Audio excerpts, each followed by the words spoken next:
주님이 갈릴리 호숫가에서 제자들을 만나셨습니다. 그리고 베드로에게 물으셨습니다.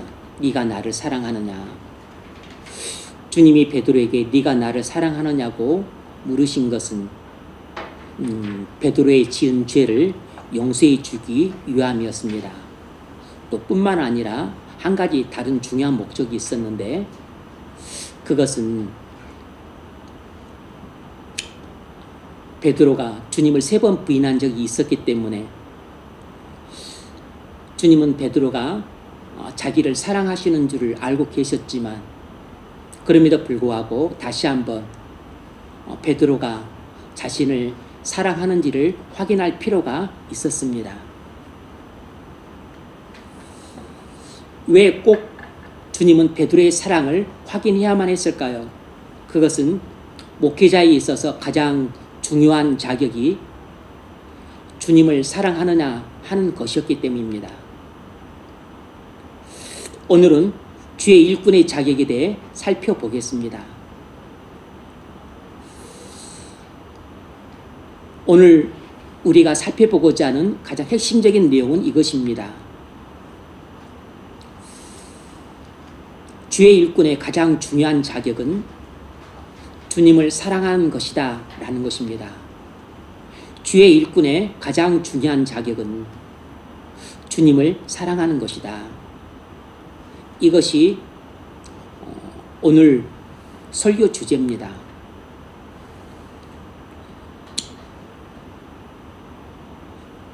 주님이 베드로에게 물으셨어요. 네가 이 사람들보다 나를 더 사랑하느냐? 두 번째는 네가 나를 사랑하느냐? 세 번째도 네가 나를 사랑하느냐? 이렇게 물으셨습니다. 그 이유는 목회자의 자격은 주님을 사랑하는 것이기 때문이었습니다. 목회자의 자격 요건은 여러 가지입니다.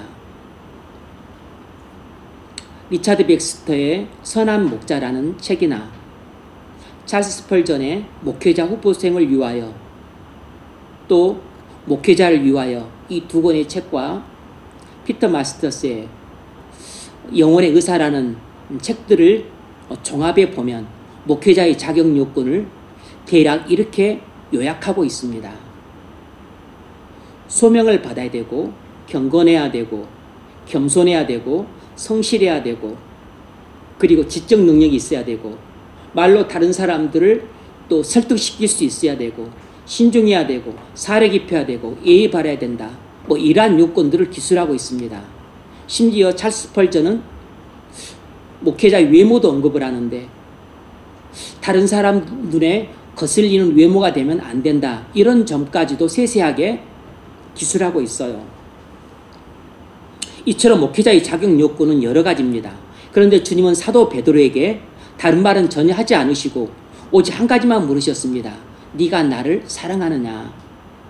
그것은 주님이 목회자의 자격 요건 중 가장 중요하게 여기시는 것이 바로 주님을 사랑하느냐 하는 이 문제였기 때문입니다. 첫 번째 질문에서 시몬아, 네가 이 사람들보다 나를 더 사랑하느냐? 라고 물으셨는데, 이 질문은 이 사람들보다 라는 구절 때문에 두 가지로 해석될 수 있습니다. 첫 번째 해석은 네가 이 사람들을 사랑하는 것보다 나를 더 사랑하느냐 하는 것입니다. 두 번째 해석은 네가 가진 재물보다 나를 더 사랑하느냐, 이런 뜻이에요.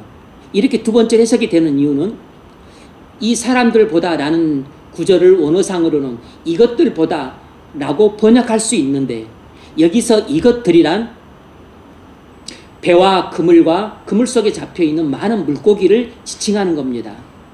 그러니까 주님은 이 사람들을 사랑하는 것보다 나를 더 사랑하느냐, 이런 뜻으로도 해석할 수 있고, 네가 여기에 있는 네 소유의 재물보다 나를 더 사랑하느냐, 이런 뜻으로도 번역할 수 있어요. 그러니까 첫 번째든 두 번째든 상관없이 주님의 질문의 뜻은 이것입니다. 네가 이 세상에서 나를 제일 사랑하느냐, 이 뜻이에요. 네가 이 사람들보다 그리고 이 재물보다 나를 더 사랑하느냐, 이런 뜻인 것입니다. 온 세상에서 네가 나를 제일 사랑하느냐, 이 질문인 것이에요. 왜 주님은 베드로에게 이런 질문을 하셨을까요? 그것은 주의 일꾼의 가장 중요한 자격 요건이 주님을 가장 사랑하는 것이었기 때문입니다. 여러분, 목사의 가장 중요한 자격 요건은 주님을 최고로 사랑하는 것입니다. 학벌이 좋냐, 아니면 말을 잘하냐, 아니면 성경을 많이 알고 있느냐, 이런 것이 필요하긴 하지만 그러나 가장 중요한 자격 요건은 아니라는 것입니다. 지적 능력이 있느냐, 설득력이 있느냐, 신중하냐, 사려 깊으냐, 예의가 바르냐, 인격적이냐, 이런 것도 물론 중요한 자격 요건에 속하지만 하지만 그 어떤 것보다도 가장 중요한 자격 요건은 주님을 사랑하느냐 하는 것입니다. 목사가 온 세상에서 오직 주님만 최고로 사랑한다면 다른 요건들이 조금 부족하더라도 커버할 수 있습니다. 많은 문제들은 저절로 해소되고 나머지 문제들은 극복될 수 있어요.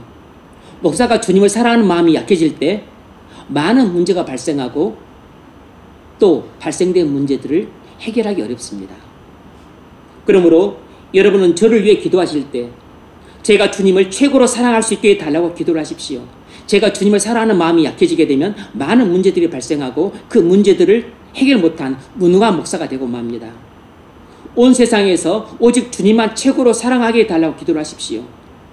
돈을 사랑하지 않게 해달라고, 쾌락을 사랑하지 않게 해달라고, 명예와 성공을 사랑하지 않게 해달라고 기도하셔야 됩니다. 여러분은 주의 일꾼입니다. 여러분이 주의 일꾼으로서 주님이 맡기신 사명을 감당하려면 가장 필요한 게 주님에 대한 뜨거운 사랑입니다. 주님에 대한 뜨거운 사랑이 있으면 많은 문제가 생기지 않고 또 문제들이 생기긴 하더라도 해결할 수 있습니다. 그런데 주님을 사랑하는 마음이 없으면 문제가 안 될 것도 문제가 되고 사소한 일에도 시험 들고 결국 교회에 평지풍파를 일으킵니다. 주님이 아니라 자기를 사랑하는 일꾼들은 이기적으로 행동하기 때문에 교회에 많은 분란을 일으킵니다. 유오디아와 순두개는 주의 신실한 일꾼으로서 빌립보 교회의 두 기둥이었습니다. 하지만 둘이 사이가 안 좋아서 교회에 분란이 일어났어요. 이처럼 신실한 일꾼이어도 서로 사이가 안 좋아 다툴 수 있습니다. 그런데 문제는 그로 인해 교회에 분란이 일어난다는 사실입니다. 이 유오디아 순두개의 궁극적인 문제는 주님을 가장 사랑하지 않았다는 데 있었습니다. 물론 그들이 주님을 사랑하지 않았던 것은 아니에요. 사랑했었습니다. 사랑했는데 자기를 부인하고 자기 십자가를 질 정도로는 주님을 사랑하지 않았던 것입니다. 그래서 자기를 죽이지 못했기 때문에 마음이 안 들고 그리고 사이가 안 좋고 눈에 거슬리는 상대방을 용서하고 사랑하고 품어주지 못해서 티격태격하고 서로 파벌이 나뉘고 그래서 빌립보 교회가 분란에 휩싸이게 되어서 감옥에 있던 사도 바울의 마음에 근심이 되었던 겁니다.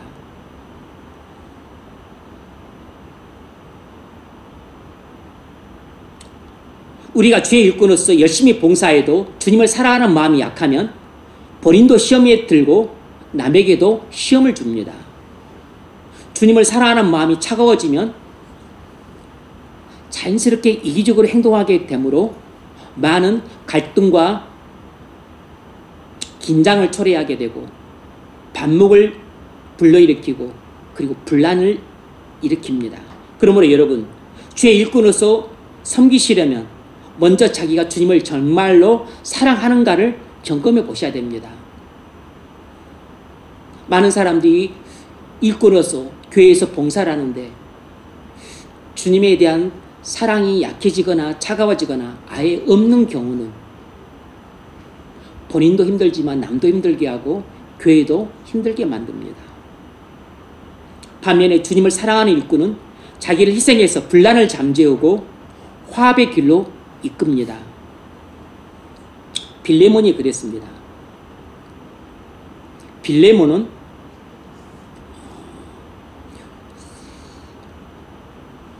골로새 교회의 핵심 성도였습니다. 빌레몬이 자기 집을 골로새 교회 예배당으로 내주었어요.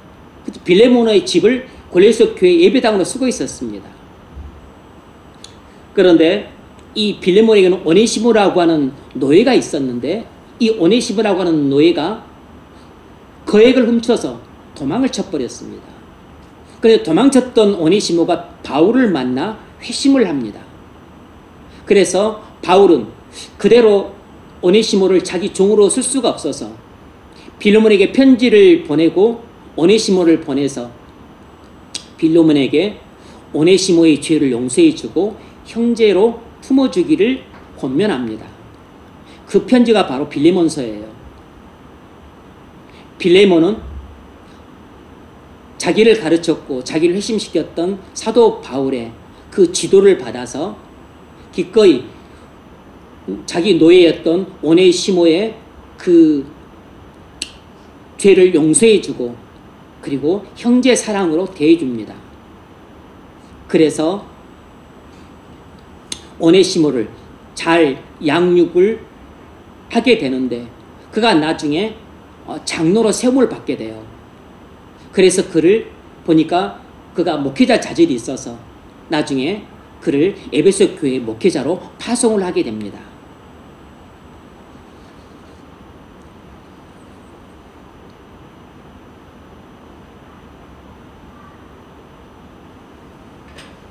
빌레몬은 오네시모를 용서와 사랑으로 섬겼습니다. 그것은 전적으로 빌레몬이 주님을 사랑하는 일꾼이었기 때문이에요. 빌레몬이 주님을 얼마나 사랑했는가는 그가 자기 집을 골로새 교회 예배당으로 내줬다는 사실을 통해서도 알 수 있어요. 빌레몬서 1장 1절 바울은 우리의 사랑을 받는 자요 동역자인 빌레몬과 자매 아비아는 빌레몬의 첩니다. 우리와 함께 병사된 아키포는 빌레몬의 아들이에요. 나중에 아키포는 골로새 교회 목회자가 됩니다. 내 집에 있는 교회에 편지하노니 누가 최고의 주의 일꾼일까요? 주님을 최고로 사랑하는 사람이 최고의 주님의 일꾼입니다. 오네시모도 훌륭한 주님의 일꾼이었지만 빌레몬은 보기 드문 최고의 주님의 일꾼이었습니다. 여러분, 최고의 주의 일꾼이 되고 싶습니까? 그러면 주님을 최고로 사랑하십시오. 학력과 관계가 없고 지위와 관계가 없고 그리고 재산과 관계가 없습니다. 그리고 나이에 관계가 없어요. 주님을 제일 많이 사랑하는 사람이 가장 신실한 주의 일꾼이 됩니다. 여러분이 주님을 최고로 사랑한다면 반드시 최고의 주의 일꾼이 될 것입니다. 빌레몬처럼 주님을 사랑함으로 사람들의 죄를 용서하고 사랑으로 섬기십시오. 그러면 주님은 여러분을 사용해서 가정을 경건하게 세울 것입니다.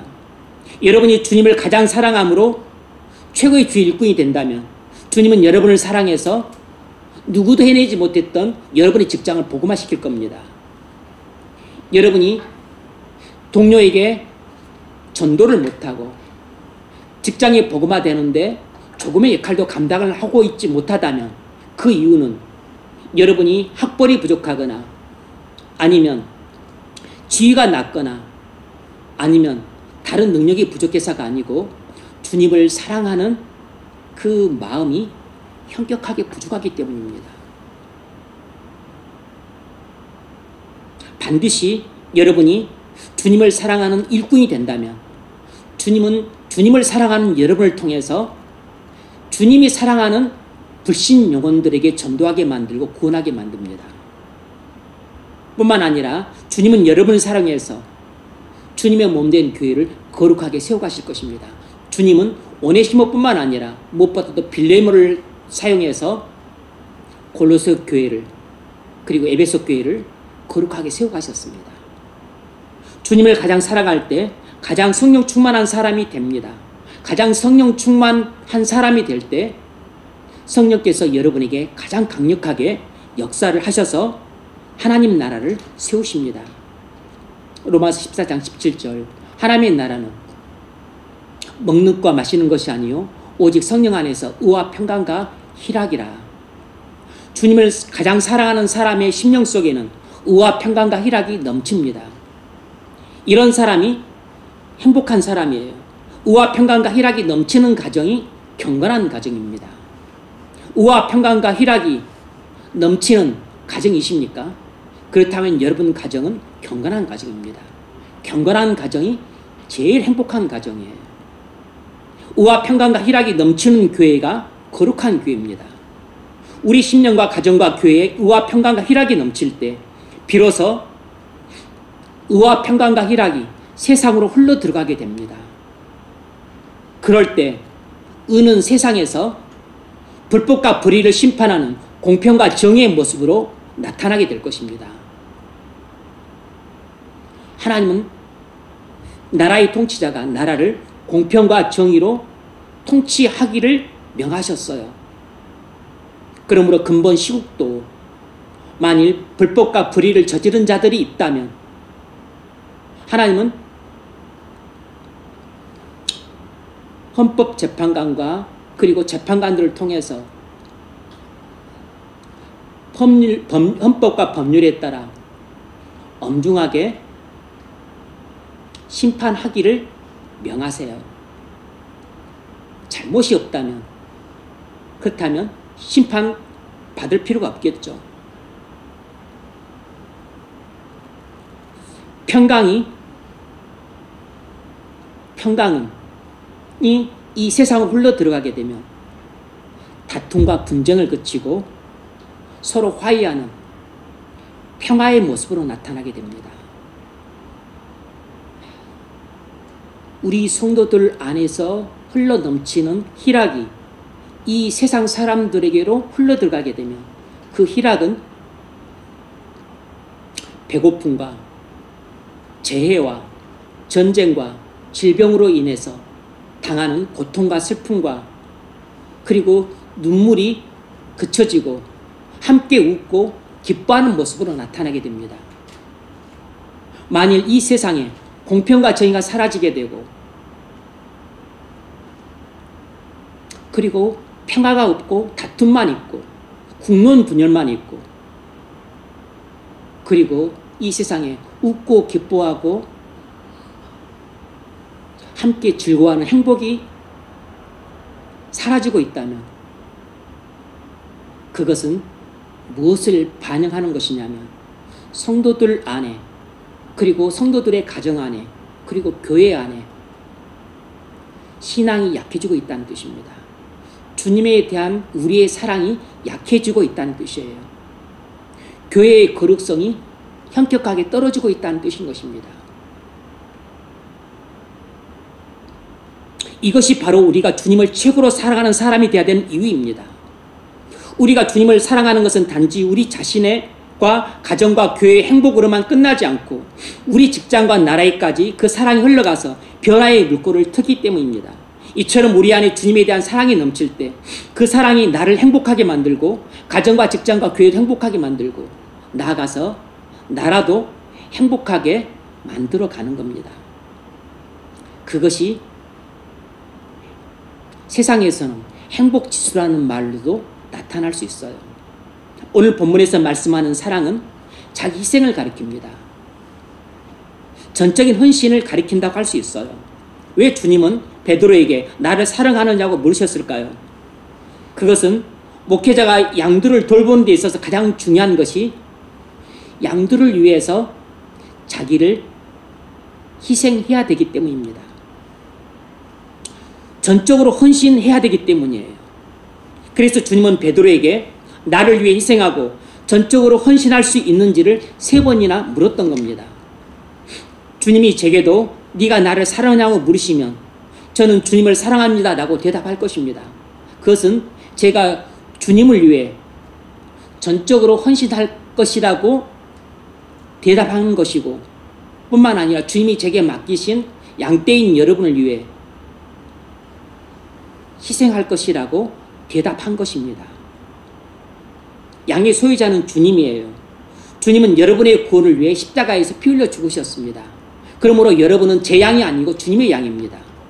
다만 목자장이신 주님이 제게 양인 여러분을 이 땅에서 잠시 맡기신 것입니다. 그래서 목자장이신 주님은 목자인 저를 통해 여러분을 대리 목양하고 계신 것이에요. 베드로가 가장 유능한 목자가 되기 위해 필요했던 것은 주님에 대한 최고의 사랑이었습니다. 제가 유능한 목사가 되기 위해 필요한 것도 주님에 대한 최고의 사랑입니다. 학력이 아니고 지능이 아니고 지적 능력이나 언변이 아니고 주님에 대한 사랑이 최고의 목사를 만듭니다. 제가 무능한 것은 주님에 대한 사랑이 약하기 때문이에요. 여러분이 저를 위해서 주님을 최고로 사랑하는 목사가 되게 해달라고 기도하셔야 됩니다. 주님이 제게 요구하시는 단 한 가지는 나를 사랑하라는 것입니다. 주님을 최고로 사랑한다면 가장 충성된 목사가 될 수 있습니다.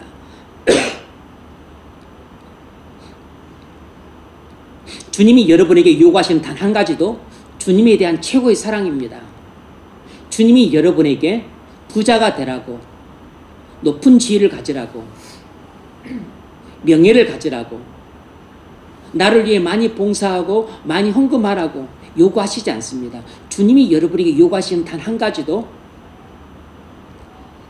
이 온 세상에서 다른 사람들보다 나를 더 사랑하라고, 재물보다 나를 더 사랑하라고, 이 세상에서 성공보다 나를 더 사랑하라고 하는 것입니다.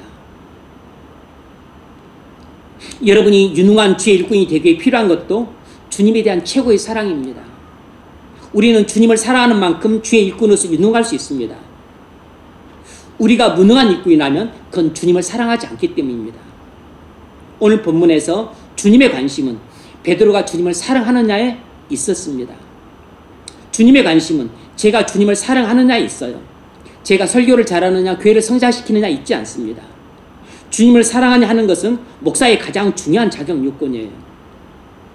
제가 주님을 사랑한다고 대답했으므로 이제 저는 사나 죽으나 주님께 전적으로 헌신해야 되고 여러분을 위해 희생하는 삶을 살아야 됩니다.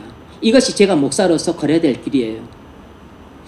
주님의 관심은 여러분이 주님을 사랑하느냐에 있습니다. 여러분이 부자가 되느냐, 자식 교육을 잘 시키느냐, 결혼하느냐, 집을 사느냐, 직장에서 승진해서 사장이 되느냐 이런 데 있지 않습니다.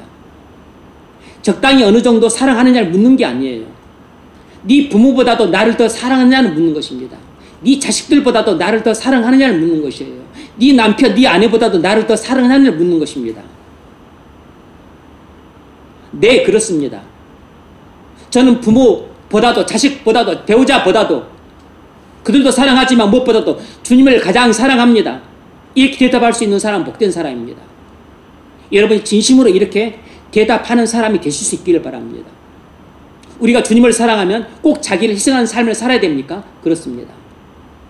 우리가 주님을 정말로 사랑하면 주님께 전적으로 헌신하는 삶을 살아야 됩니까? 그렇습니다. 왜 그렇죠? 그것은 우리가 주님을 사랑하면 주님 말씀을 순종하게 되어 있기 때문입니다. 요한복음 14장 15절에서 주님이 이렇게 말씀하셨어요. 나를 사랑하면 내 계명을 지키리라. 나를 사랑하는 자가 내 계명을 지키리라. 너희가 나를 사랑하면 나의 계명을 지키리라. 주님이 우리에게 하신 계명이 무엇입니까? 주님이 우리에게 주신 계명이 무엇이죠? 마태복음 16장 24절. 누구든지 나를 따르려거든 자기를 부인하고 자기 십자가를 지고 나를 따를 것이니라. 이것이 주님이 우리에게 주신 계명입니다. 누구든지 나를 따르거든 자기를 부인하고 자기 십자가를 지고 나를 따를 것이니라. 어떻게 자기를 부인하고 자기 십자가를 지라는 것입니까? 그 한 예로서 마태복음 10장 37절에서 이렇게 말했습니다. 아버지나 어머니를 나보다 더 사랑하는 자는 내게 합당치 아니하고 아들이나 딸을 나보다 더 사랑하는 자도 내게 합당치 아니하며 또 자기 십자가를 지고 나를 따르지 않는 자도 내게 합당치 아니하니라. 이것이 주님이 우리에게 주신 계명입니다. 우리에게 이렇게 살라는 것입니다. 주님을 사랑하되 부모보다 더 사랑하고 자식보다 더 사랑하고 그리고 집이나 땅이나 건물이나 재물산보다도 더 사랑하라는 것입니다.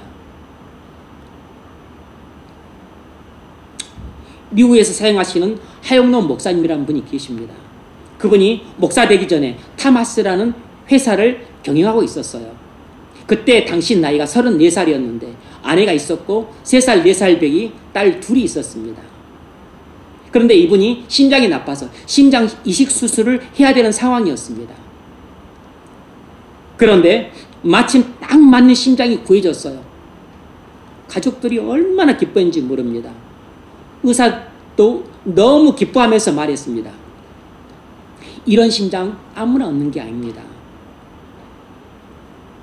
너무 당신에게 딱 맞는 심장이 구해졌어요. 어제 급히 헬기로 이송되어 온 여자 환자가 있는데 그 환자는 오늘 수술 못하면 내일 죽습니다. 그런데 이 심장이 그 여자에게도 딱 맞아요. 담당 의사의 말을 듣고 이분이 마음의 갈등이 생겼습니다. 의사에게 물었어요. 제가 내일 심장 수술을 못하게 되면 어떻게 됩니까? 한 일주일 살게 될 겁니다. 혹시 약물을 투입하게 되면 한 달 정도 버틸 수 있을지 모르겠습니다. 의사는 내일 아침 수술할 테니 잘 준비하라고 하면서 떠나려고 했습니다. 그때 이분이 마음이 갈등이 절정에 이르렀습니다. 지금 아니면 말할 기회가 없을 것 같아서 막 나가려던 의사를 붙잡고 말했습니다. 이 심장 그 여자 주십시오. 의사가 깜짝 놀랐어요. 화들짝 놀라면서 뜯어 말렸습니다. 아닙니다. 그렇게 안 해도 됩니다. 저는 그런 뜻으로 말한 게 아니에요. 아닙니다. 주님이 제게 이 심장을 그 여자에게 주라고 말씀하셨어요. 이보시오. 이 문제는 당신 혼자 결정할 게 아닙니다. 가족들과 상의해서 결정하십시오. 아닙니다. 가족들과 상의하면 틀림없이 뜯어 말릴 겁니다. 그냥 이 심장 그 여자에게 주십시오. 결국 그는 수술을 못 받고 일주일만 혼수 상태에 빠졌습니다. 너무 상황이 급해서 어떤 병원에서도 쓰지 않는 거의 너무 형편없는 그 심장으로 겨우 이식 수술을 받아서 연명을 했지만 상태가 안 좋아 5년 뒤에 또다시 심장 이식 수술을 할 수밖에 없었어요. 그런데 심장 이식 수술을 받고 나서 10년 뒤에 또 심장이 한 번 심장 수술, 안전 수술을 받았어요. 5년 뒤에 심장 안 좋아서 또 수술을 받았습니다. 2번을 받았어요. 근데 미국 법에 의하면 심장 이식 수술을 2번밖에 받을 수 없습니다. 그런데 16년 뒤에 또 심장이 나빠져서 심장 이식 수술을 받아야 되는 상황에 처했습니다. 그때 그 담당 의사가 이분한테 말했어요. 원래는 당신은 심장 이식 수술 받을 수 없습니다. 의료법상. 근데 당신은 21년 전에 그 좋은 심장을 남한테 주고 안 좋은 심장으로 이 수술을 받았는데 내가 심장협회에 다 알아봤는데 이런 경우는 심장 수술을 받았다고 할 수 없는 것으로 칠 수 있답니다. 그러므로 당신 한 번밖에 받은 셈이 되지 않으니까 이번에 다시 한번 받을 수 있습니다. 이렇게 하고서 유례 없는 세 번째 심장 이식 수술을 받아서 살 수 있었어요. 34살 때 타마스라는 회사를 경영했었는데 그 일이 있은 후로부터 도저히 믿기지 않을 정도로 행운의 연속처럼 보이는 일들이 계속해서 일어났습니다. 이런 모습을 곁에서 계속 지켜보았던 미국인 친구 목사님이 이분에게 물었습니다. 너 왜 내한테 이렇게 행운의 연속이라고 볼 수밖에 없는 일들이 계속해서 일어나는 줄 아니? 아니, 난 몰라. 나도 그게 궁금해. 왜 나한테만 이렇게 행운의 연속이라고 생각되는 일들이 계속해서 일어나는 거지? 그게 나도 궁금해. 이 미국인 친구 목사님이 대답을 했습니다. 그건 네가 결정적인 순간에 네 이웃을 사랑하라는 주님 말씀에 순종했기 때문이지. 네가 결정적인 순간에 네 이웃을 사랑하라는 주님의 말씀에 결정적으로 순종했기 때문이지. 왜 34살 이 하영덕 청년은 하나님의 은혜로 받은 최적의 신장을 생면부지 남에게 주었죠? 주님을 사랑했기 때문입니다. 주님을 자기 생명보다 더 사랑했기 때문에 그 심장을 그 생면부지 여자에게 주라는 주님의 음성을 거부할 수 없었던 겁니다. 그래서 자기 생명보다도 주님을 더 사랑했기 때문에 자기 생명과 같은 심장을 그 여자에게 줬던 거예요. 그리고 나서 혼수상태에 빠졌던 겁니다. 자기 아내 3살, 4살 백이 사랑하는 두 딸보다도 주님을 더 사랑했기 때문에 자기가 죽으면 아내와 사랑하는 두 딸을 놓고 떠나야 되잖아요. 그럼에도 불구하고 아내와 사랑하는 두 딸보다 주님을 더 사랑했기 때문에 심장을 주라는 주님의 말씀을 거부할 수 없어서 순종을 했습니다. 이분은 아내와 두 딸보다도 주님을 더 사랑했던 거죠. 여러분, 우리가 주님을 사랑하면 주님 말씀을 순종하게 되어 있습니다. 주님 말씀을 순종하지 않는 사람은 주님을 사랑하지 않는 사람이에요. 너희가 나를 사랑하면 내 계명을 지키리라.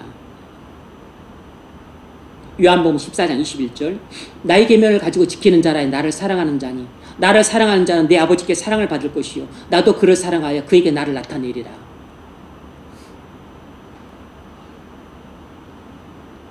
주님을 사랑해서 주님의 계명을 지킴으로 하나님께서 그를 사랑하셔서 2번밖에 못 받는 신장 수술을 3번밖에 하시고 그 하나님이 계속 그에게 은혜를 부어주셔서 놀랍도록 안 될 것 같은 계약이 체결되게 하시고 그리고 사람들을 붙여주셔서 그렇게 은혜를 받고 도움을 받고 그렇게 기업이 번창하게 만들고 나중에는 미국 대통령의 어떤 기업 그런 그 고문 역할까지 맡았어요. 나를 사랑하는 자는 내 아버지께 사랑을 받을 것이요 나도 그를 사랑하여 그에게 나를 나타내리라. 주님이 우리에게 주신 계명이 무엇입니까? 자기 부인과 자기 십자가입니다. 누구든지 나를 따르려거든 자기를 부인하고 자기 십자가를 지고 나를 따를 것이니라. 우리에게 어느 정도까지 자기를 부인하고 자기 십자가를 지라고 말씀하셨죠? 아버지나 어머니를 나보다 더 사랑하는 자는 내게 합당치 아니하고 아들이나 딸을 나보다 더 사랑하는 자도 내게 합당치 아니하며 또 자기 십자가를 지고 나를 따르지 않는 자도 내게 합당치 아니하니라. 오늘 주님이 여러분에게 묻습니다. 네가 이것들보다 나를 더 사랑하느냐? 네 직장, 네 집, 네 땅과 네 건물, 네 차, 네 돈, 그것들보다 나를 더 사랑하느냐? 너의 취미생활, 너의 육체적인 쾌락, 네가 좋아하는 여행, 그것보다 네가 나를 더 사랑하느냐? 너는 나를 위해서 네 집을 버릴 수 있느냐? 너는 나를 위해서 네 돈을 버릴 수 있느냐? 너는 나를 위해서 네 생명을 버릴 수 있느냐?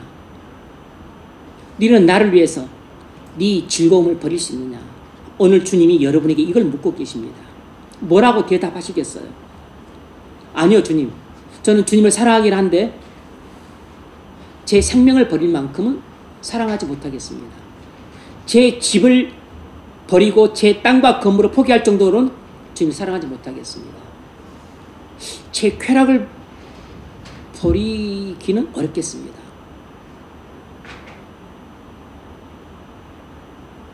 이렇게 대답하시겠습니까?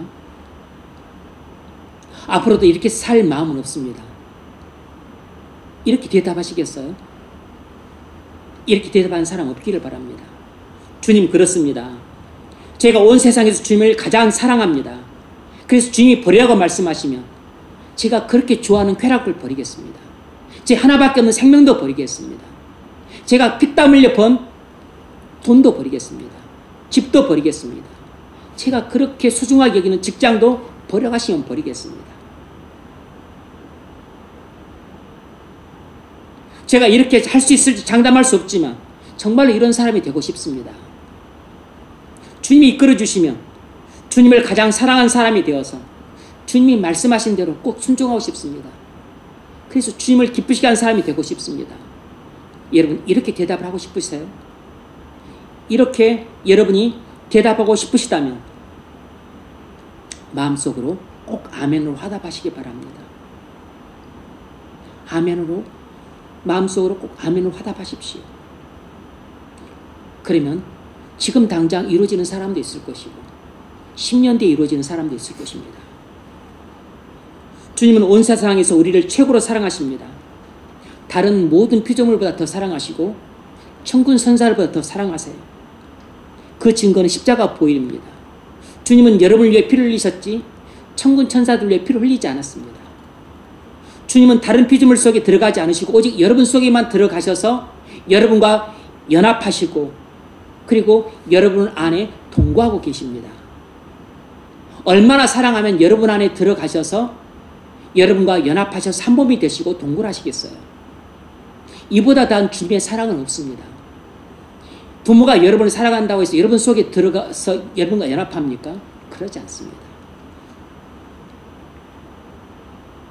주님은 여러분을 한시도 내버려 두지 않으시고 이 세상에 사는 날 동안에 매 순간 인도하시고 보호하시고 영육간에 필요한 것들을 수시로 공급해 주십니다.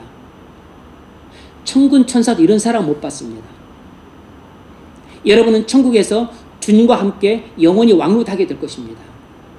여러분, 천군 천사들은 지금도 우리의 시중을 들지만 천국에서도 우리의 시중을 드는 역할만 하게 됩니다. 우리가 천사를 대단하게 보이지만 아닙니다. 주님은 우리의 시중을 드는 역할로 천사를 만드셨고 지금도 시중을 들게 하시고 그리고 천국에서도 우리의 시중을 들게 될 겁니다. 이처럼 주님이 온 세상에서 여러분을 최고로 사랑하시는 만큼 여러분에 대한 주님의 유일한 관심사는 여러분도 주님을 최고로 사랑하느냐에 있습니다.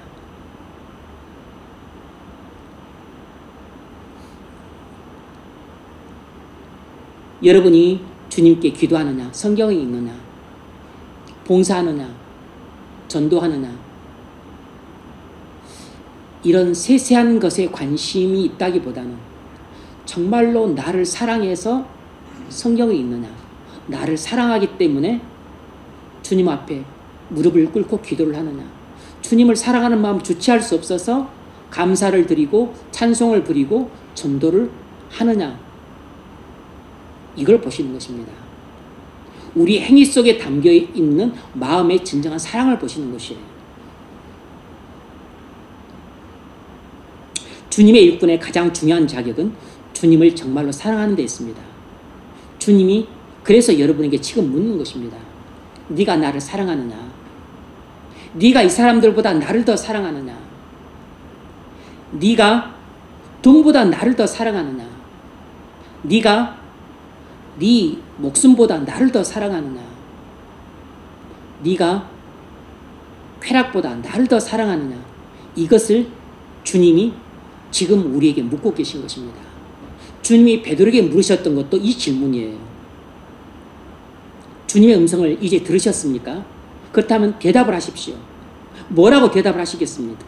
아니요, 저는 주님 사랑하지 않습니다. 결코 그렇게 사는 일은 없을 겁니다. 이렇게 대답하지 않으시겠죠? 주님은 여러분이 큰 소리로 네, 주님, 제가 정말로 주님을 사랑합니다. 그런데 지금은 조금밖에 순종을 못합니다. 앞으로는 더 많이 순종하기를 원합니다. 제 목숨을 기꺼이 바칠 정도로 순종하기를 원합니다. 주님이 제게 주신 모든 것을 아낌없이 바칠 만큼 주님께 순종하기를 원합니다. 주님이 제 심장이라도 꺼내놓으라면 제가 심장을 꺼내놓을 만큼 주님을 사랑하기를 원합니다. 여러분이 이런 마음이 정말로 있다면 그렇게 기도를 하십시오. 정말로 그런 소원을 갖고 살았던 인물이 있습니다. 누군지 아십니까? 칼빈이에요. 칼빈. 그래서 칼빈과 관련된 아주 중요한 그림이 있는데 그게 뭐냐면 칼빈이 자기의 심장을 두 손으로 딱 감싸고서 주님께 바치는 그림이에요. 실제로 이런 그림이 있습니다. 주님이 칼빈이 자신의 심장을 딱 두 손으로 받쳐서 주님께 바치는 이런 그림이 있습니다. 뭘 상징하냐면 주님, 저는 주님을 위해서라면 제게 가장 중요한 심장을 얼마든지 바칠 수 있습니다. 제 심장을 받아주십시오. 이런 자신의 신앙의 결단이에요.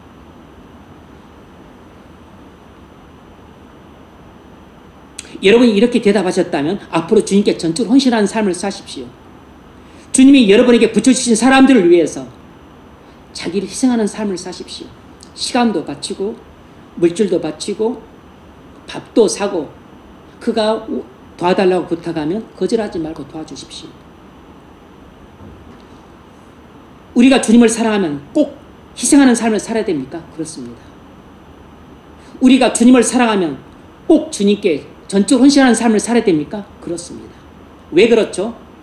그것은 우리가 주님을 사랑하면 반드시 주님 말씀에 순종하게 되었기 때문입니다.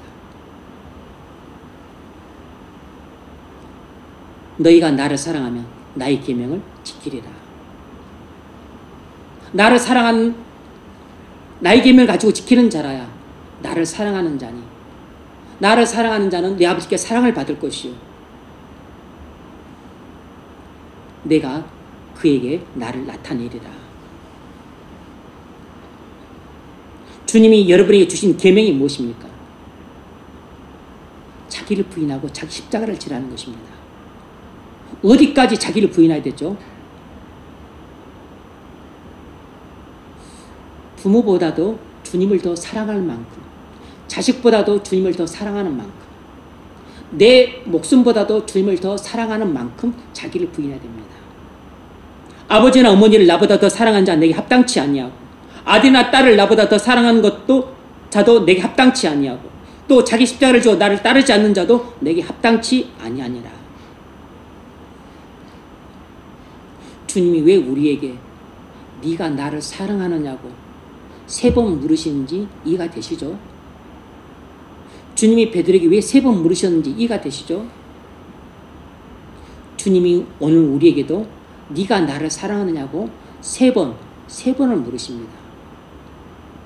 여러분이 3번 다 아멘 하시기를 바랍니다. 그런 사람이 정말 복된 사람이에요. 말씀을 맺겠습니다. 주의 일꾼의 가장 중요한 자격은 주님을 사랑하는 것입니다. 주님을 사랑하는 사람이라야 주의 일꾼이 될 수 있어요. 주님을 사랑하는 사람이 되십시오. 주님을 최고로 사랑하는 사람이라야 최고의 주의 일꾼이 될 수 있습니다. 여러분, 주님을 사랑하되 적당히 사랑하지 말고 최고로 사랑하십시오. 주님을 위해 자기를 희생하고 전적으로 헌신하는 사람이 최고의 일꾼이 될 수 있습니다. 여러분,